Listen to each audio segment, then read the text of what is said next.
BEEX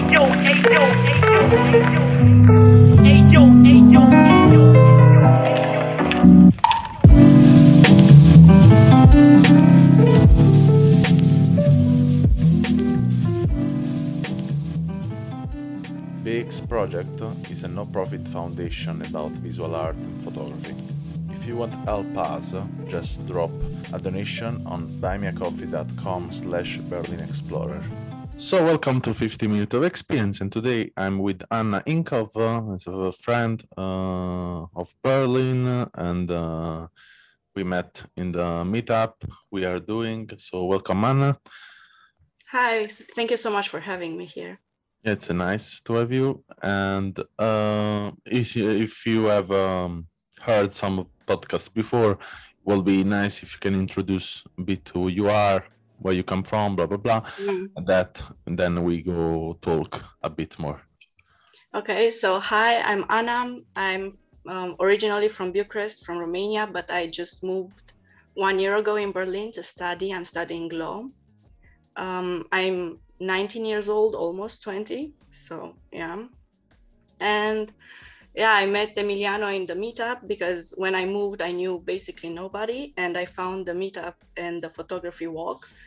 And I just tagged along. I think I was in the first meetings, one of the first, like some of the first people there. Yeah, and I've tagged along ever since, on and off, because I've been going from Berlin to Bucharest as much as I could. So it was weird and a bit hard to coordinate it, but as much as I could, I came there. And I've seen a lot, I've met a lot of amazing people and amazing photographs and photographers, of course. And yeah, do you want me to say a bit about how I started with photography? Yeah, it will be nice if you can also say something about you personally. Yeah, I started with photography when I was about 15 or 16 years old. I was always raised around cameras. Both my parents are photographers.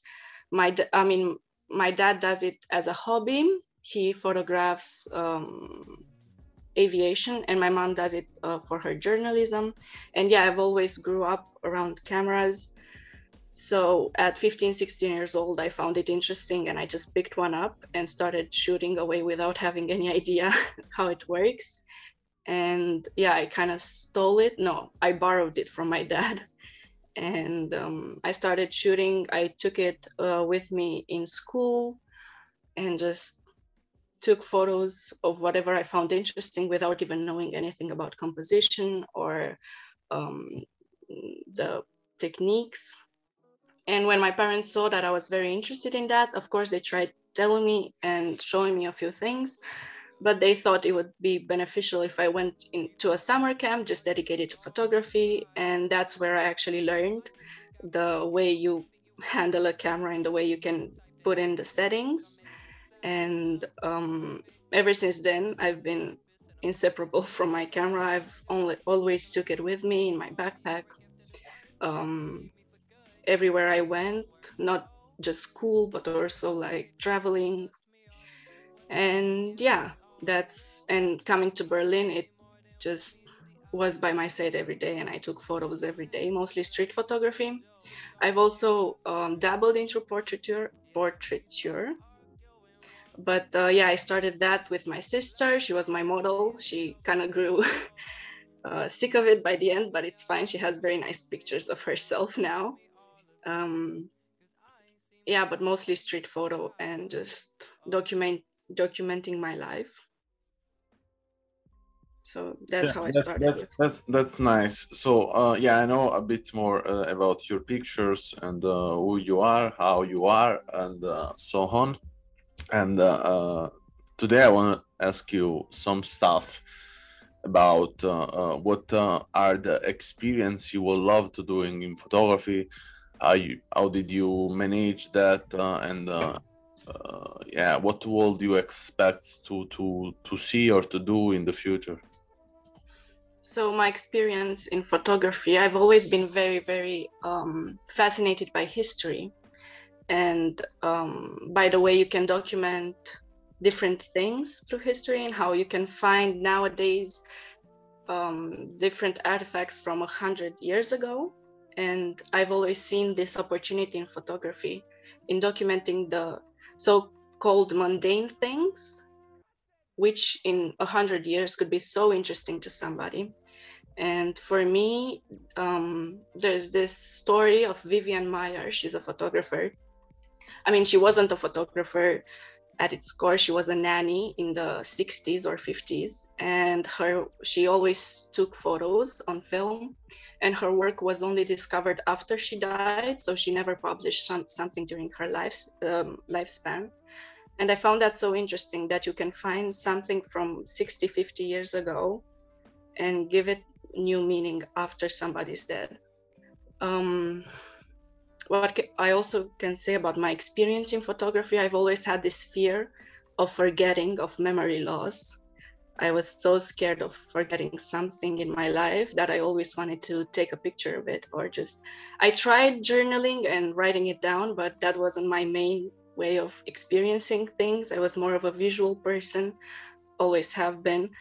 And that's what I try doing with my photography, just showing basic things like small everyday captures what you see, and maybe you pass by something and you don't find it interesting.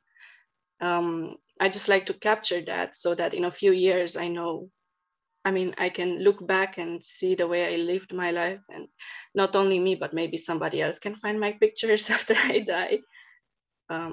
I don't know if that's a weird thought, but that's always what I do. I mean, Probably someone can find your picture still when you are alive. I mean, I mean, yes, but I mean, I found it. Yeah, of course. But it's also very fun to think about it. Maybe in 200 years, somebody just finds something that I printed out, or something that anybody has printed out, and imagines the way life was today. That's what it was for me. For sure, will it happen? I mean, we are overwhelmed of content. Of course, yeah. Stuff everywhere. We have a lot of material stuff, and for sure, someone else will find out something. The point is, in a way, we are losing totally the connection with the material stuff. Do you mean the material? I mean, photographs. I mean, everything is material. It's not about photography in general, and we are. I said no, overwhelmed of this object and material stuff, so we cannot really, in a way, focus on the value of them, because really take a lot of time. This is the point. I mean, today it's more and more easy, much more easy to find print or mark and so on, a postcard. They are older, vintage, and you can see, in Berlin, for example, you go in the market and you find out there are thousands of photography there. And this is one of the point. When you have thousands of stuff, the research is much more difficult than searching in hundreds of stuff. So, and for sure, probably we have to start to think the way we create material things and how we can create some material things that make the difference instead of other. It's the same in the digital communication. We are 1,000 million billion of people. They can communicate good, but who stand up is someone in the end scream, or has more possibilities or different ways to scream in this crowded place, So the difference is how we get in touch with the life, with the people, with material. And that's why I'm also doing this podcast, because in a way this is what make the difference to today. We are overwhelmed of really beautiful images. It's more difficult now to find a really bad picture. I mean, it's in sense of aesthetics. And when the aesthetics take this standard of a beautiful structure, it's then important also to understand what is behind this beautiful structure. What touch us and why that picture touch us. Not just to feed our downtime where we don't have nothing to do and then we just scroll our Instagram and fuck on, you know. So it's really important to understand also, okay, what are the images remain inside of our mind? What are the images remain in your mind? What are my images? The ones that remain in my mind? Not my images. You mean the images I see? It's not about you. It's mostly, I think, the images that show me that something simple can be interesting, or images that have a strong message, political message, probably. Something that I wouldn't see probably in Berlin, something, the images that show some type of emotion too, like something raw. If I can feel something from an image, that's what then stays with me. Like if I think about that image for like a day after, and especially as you said, there are so many images, it's hard to like remember all of them because there's so many and there's always something new that can excite you or something. If an image stays with me and provokes some type of emotion in me, then that's important, and I find it beautiful. But I also, what? You feel now that it's always much more difficult to get in touch with something. Yes, nowadays especially, and that's why I find it so interesting when one image can provoke such a feeling for me. But I also think, I mean, you said you have to explore the connection between the viewer and the image itself, but I also see photography as something more personal than that. I mean, for me, it's mostly of the image and the connection to me taking the image. Does it make sense? I mean, I see my photography as something more personal than just showing people my beautiful image, because that's not my goal. That's not why I post them online. I mean, it's a funny story why I post them online. It's because 2 years ago, I tried copying all my images from my phone to my computer and I lost all of them, like images from an entire year, all gone. And I know you went through something like that too recently, right? And that was so heartbreaking for me that I lost an entire year of images, that I decided maybe I'll just put them in multiple places and somehow I'll have some of them. But for me, my photography is something just some type of journal for myself. My goal isn't to get the 10,000 likes or have people, maybe if it changes something in how people view us. Will you be not happy if you receive 10,000 likes? I'm happy, but that's not my main goal. That's not why I do. I mean, it's for sure it's not the main goal, I understood, but yeah, probably. Yeah, that's what I mean. My connection to photography is way more personal than that. If you wanted to doing the archive, you could do it the archive also in Google Drive and don't show the picture.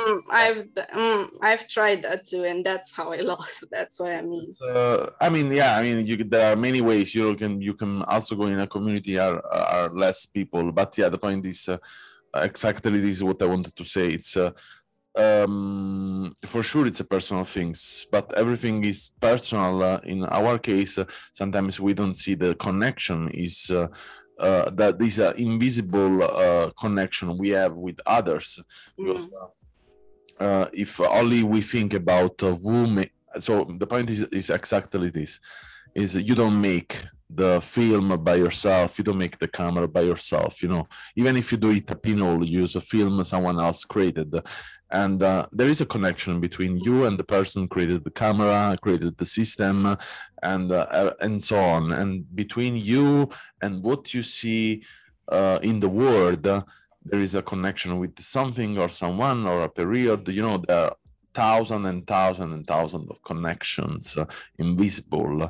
And then, even if it's personal, our frame, when we share this frame, then the frame is not our personal point of view, but become the point of view or many point of view from others' eyes and vision. And that's great in a way or another. Not anymore this feeling of to being in a personal frame. Yeah, no, I agree. I never thought of it. I mean, I never thought of the connection between the person that makes the camera and the film and the photographer himself or herself. But I agree. Even though this is a personal thing for me, even though it's a personal process, the moment I post it somewhere, it may speak to one more person or two more people or three more people. And what a friend of mine told me yesterday about a photo I took of her, she said, this photo makes me feel some type of way that I've never felt before. And I love that, love the feedback she gave me. That was a deeper connection between the two of us, which is exactly what you say. Like if something speaks to somebody, it creates a connection. But I think, and I find it beautiful that there are so many connections in this world. We are interconnected by the social media anyways. Like we have a connection to basically anybody at this point. But I find it really interesting that you can do that through a single image. And it's something that, I mean, if I wouldn't have taken photos myself, I wouldn't have thought of the fact that I am connected to this stranger through a single photo if I just see a photo, you know what I mean? Yeah, which is very interesting. Yeah. So, what do you think, in a way or another, what make able to your vision photography?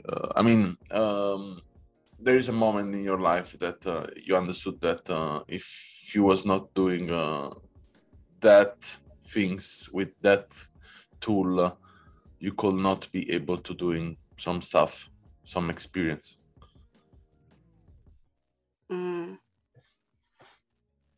You mean?